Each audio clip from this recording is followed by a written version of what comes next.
सकाळ सकाळी मजा येते फिरायला.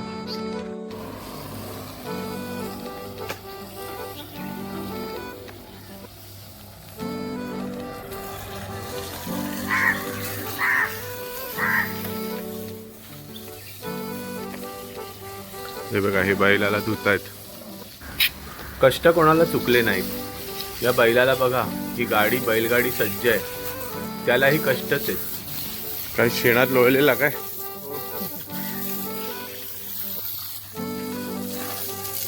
कष्टाच्या बदल्यात त्याला मालकाचं प्रेम मिळतं. काय नाव आहे याचं? वशा. आणि किती वय असेल? 6 वर्ष. चांगली उंची विंची चांगली वाढली.